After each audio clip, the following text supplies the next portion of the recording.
and more from Aspen noise later on. So I want to talk a bit about Mother's Day today. It's actually, I think, Mother's Day difficult for a number of reasons. You know, although it's always nice to celebrate our mothers, it's difficult if they're no longer with us or if the relationship was difficult in the first place. It's also painful for those of us who are not mothers, who might want to be, or for those for whom the idea of motherhood brings with it feelings of loss or regret. So I think it's important to say that. And it's also strange that we put so much emphasis on Mother's Day and Father's Day. As, you know, there's an aspect of that that can be, you know, exclusive, I think. And just to give you a bit of history, originally, in England, it was referred to as Mothering Sunday. And it didn't refer to mothers at all. It was the Sunday that particularly domestic servants returned to their mother church, the one they grew up in and were baptized in. They were given a Sunday off to go back to their mother church. Domestic servants were given that day off, and they went to their home church, and they were said to have gone a-mothering, hence Mothering Sunday. And it's one of the few times that people who were supposedly in service could get together with their families, and on the way they picked flowers to put on the tables, and that's where you get the idea of flowers with Mothering Sunday. The US version, which actually occurs on a different day, was sort of invented by Constance Adelaide Smith, who was inspired by a newspaper article in 1913. And in 1914, Professor Woodrow Wilson made a proclamation establishing the second Sunday of May as the official date for the observance of a national day to celebrate mothers. And Smith is linked to the concept of Mothering Sunday, and that's why we now have it as an institution. And, you know, it's important to look at what we want to celebrate on Mother's Day, and also I think what we can learn from it. Obviously, the first thing we want to do is we want to celebrate, if we can, our mothers, whether they be here or not. They gave us life, they enable us to grow into who we are today, and mothers, we salute you. We salute you for allowing us to come through you. We salute you for the selfless way that you've given your love to us. And we thank you for being available at all times when we needed you. And we celebrate you for all that you've given to make our journey in life richer and more satisfying. I love that poem by Khalil Gibran on children. And I think it's always lovely to hear that, children relating to mothers. Your children are not your children. They are the sons and daughters of life's longing for itself. They come through you, but not from you. And though they're with you, they belong not to you. You must give them your love, but not your thoughts, for they have their own thoughts. You may house their bodies, but not their souls, for their souls dwell in the house of tomorrow, which you cannot visit, not even in your dreams. You may strive to be like them, but seek not to make them like you. For life goes not backwards, nor tarries with yesterday. You are the bows from which your children, as living arrows, are sent forth.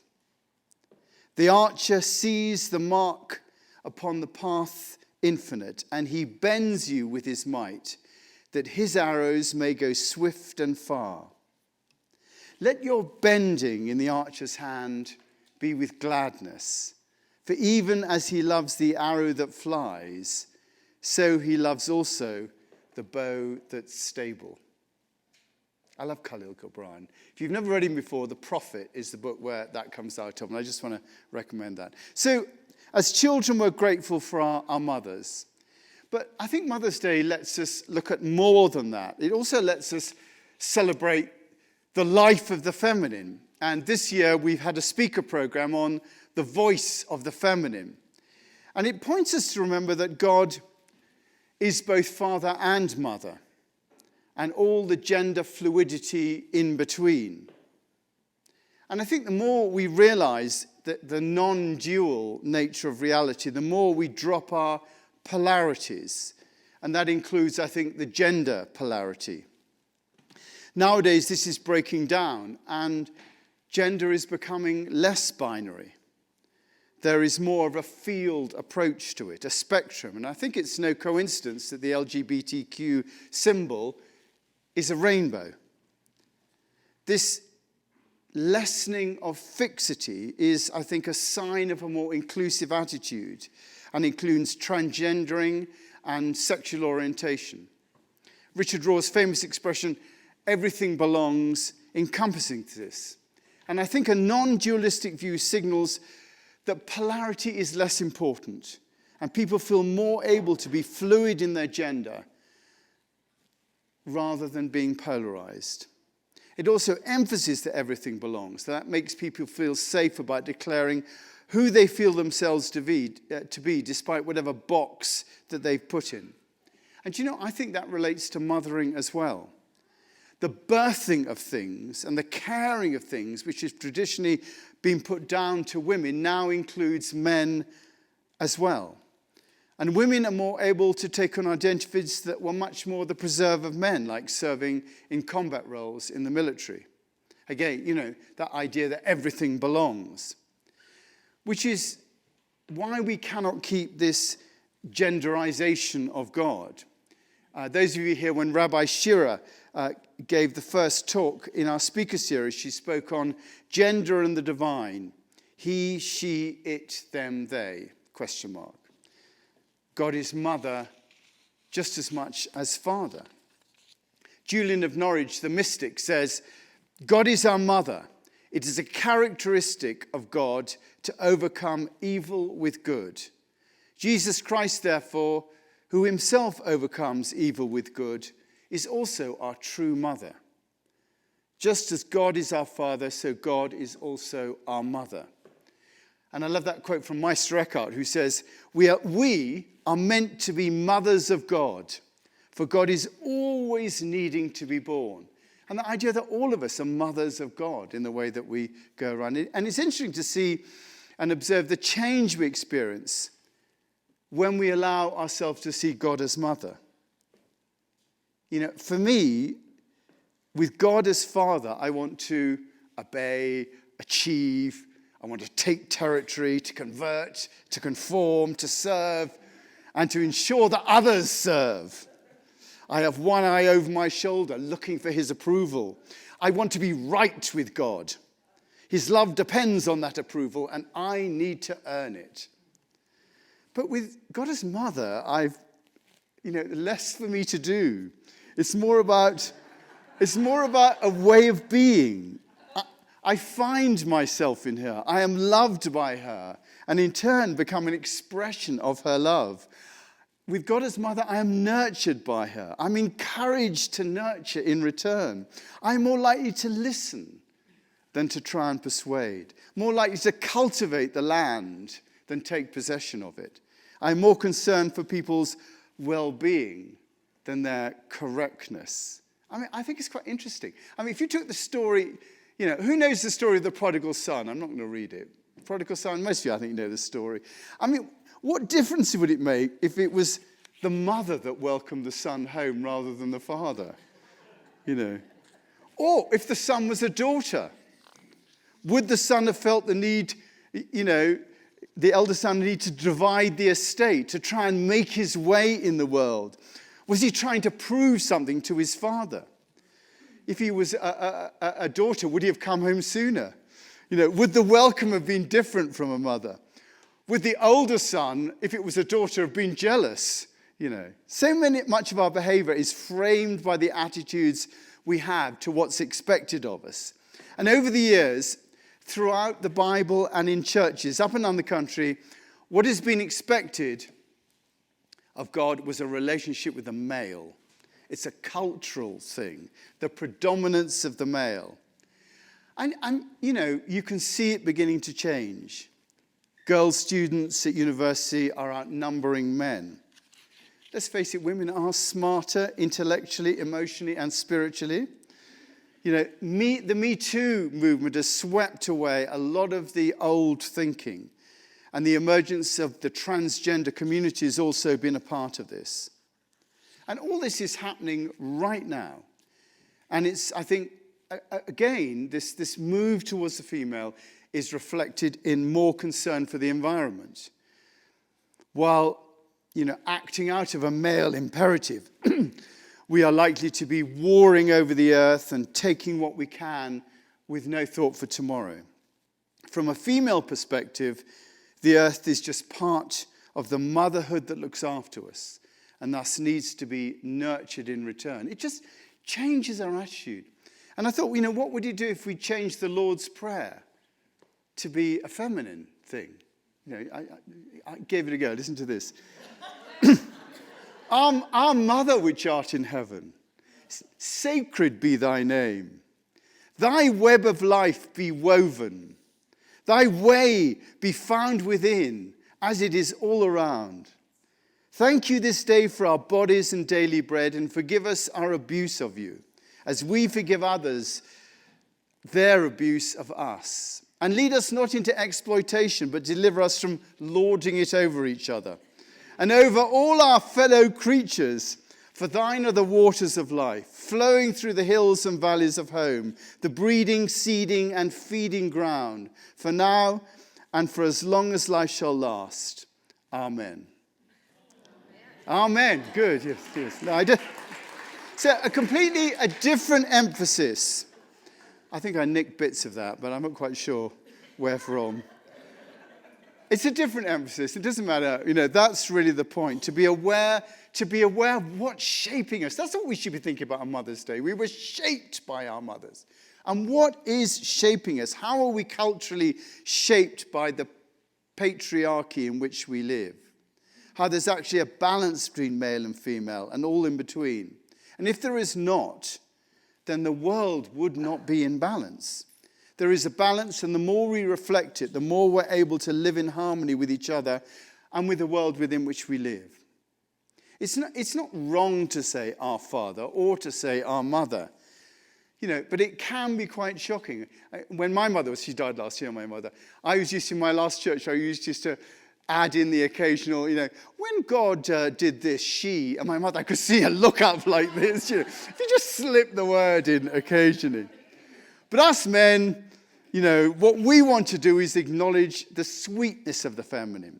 It's no coincidence that in the Old Testament, the word for wisdom is Sophia. If you write the way through, Sophia, which is feminine. It was the women who were left by the cross at the end. It was women who came to the tomb and believed first. There's a lovely cartoon I saw with the women are talking to the men, and the men say, yeah, you might have seen Jesus, but we'll take it from here.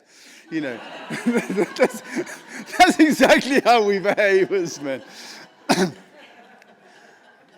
More often than not, it's women who save us. There's a fantastic quote from the Dalai Lama. The Western women will save the world. And it's so true. And mothers have to let go, let their children go, and that's hard. But it's also teaching us the lesson of not being so controlling. That lovely phrase from the Tao Te Ching, do your work, then step back. The only path to serenity. And we all have to get that. Mothers have to do that in order to allow their children to grow up, as Khalil Gibran was saying. My mother always used to say to me that there is a time comes when just giving your child half a crown, which is, a couple of bucks, giving your child half a crown, just, it stops helping. You just can't do that anymore. In the old days, you could just give a couple of bucks to your kid and they'd be quiet up to that or be happy. But, we see our children struggle and we cannot always help. And, she always used to say to me, the worry never goes away. And I'm sure wherever she is, she's still worrying about me now. That ultimate pain, and mothers bear that, as do fathers. But we're talking about mothers here, the ultimate pain of worry. And the virtues of motherhood are really those virtues that we really need to make the world a better place. And they've always been there, but it's all of us that need to take them on. We need to learn and adapt those virtues into our own lives. And it's because of this that we celebrate mothers today. Not just to say thank you, which we do, but to remind ourselves of what it means to love at that intimate and creative level. We all have each to become mothers and to live out those values in our lives, to be open and receptive, to be one with our neighbors, to bear the pain that our neighbors give us, to care for them unconditionally and let them go and see them in their suffering without being able to do anything about it. The Dalai Lama, he doesn't mince words when it comes to women. He said on numerous occasions that he inherited his prodigious compassion from his mother. He believes that women with their nurturing instinct are more naturally compassionate. He wants to see more female ministers of defense and was delighted when Spain had one recently. If wars are a fact of life, then it would be better if women were in charge, he said. And since they're more likely to empathize with those who suffer during conflicts. And I think that's true. And so on this Mother's Day, I'm coming to an end here, so you can not panic. On this Mother's Day, we have to take responsibility of mothers to give birth to peace and justice in the world, to care for the sick and be sensitive to the needs of others. Male societies have pretty much got us this far, and to go any further, it really is the feminine wisdom that's going to be needed to take over and weave the bonds that will connect us into one society. And to a large extent, it's up to us men as well to develop our feminine side. We need to care for and look after all that we've inherited. And we've inherited much. Our civilization, our planet, our structures, the safety that we feel of being alive at this moment, this privilege of living in the valley. And we have to ask ourselves, what is it that I can do to care for what I've inherited and then pass it on to the next generation? Most of us would do anything for our families. That urge to mother, to look after, to care for is bred into us. And it's there because we see our families as ourselves. We are one with them, and therefore we love them as ourselves. It's not until we see our community, our environment, our planet in the same way that we'll be able to truly love it all. Which is why spirituality is so important, because it enables us to see the true relationship to all that's around us, that we are all of one. That the ground of being, our environment, and all that exists are just as much of a one with us as our family is. And therefore, there is a latent imperative for us to love on a much wider level in the same way that we love our families. Well, we always have an opportunity in the chapel to come back on what's being said or just create a bit of a conversation. Disagree. We always give stuff out with the willingness to be wrong. And maybe you want to say something about your mother or anything like that. So I'm just going to give an opportunity for anybody who wants to say anything at all. And if we just have silence as well. I'm going to go to my daughter Jessica first. I just want to say if my mum's watching, I love you and happy Mother's Day. Bruce, there we are. That was a good moment. So is your new song, it could be on Spotify tomorrow?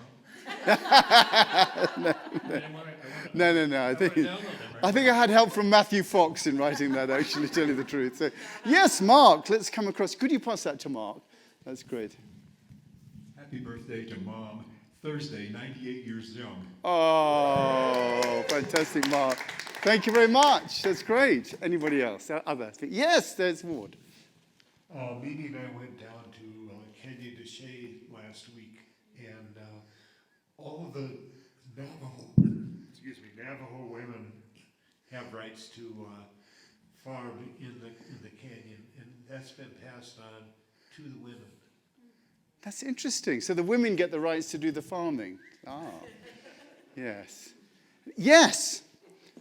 Do you want to say? There we are. Very good. Say what your name is first. My name is Melody. There we are. And I just want to thank my mom for letting me have a life. Yeah. Very good.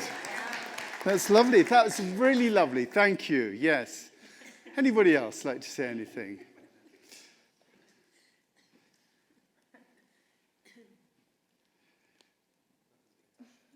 Justin, there we are. No. Okay. Gone.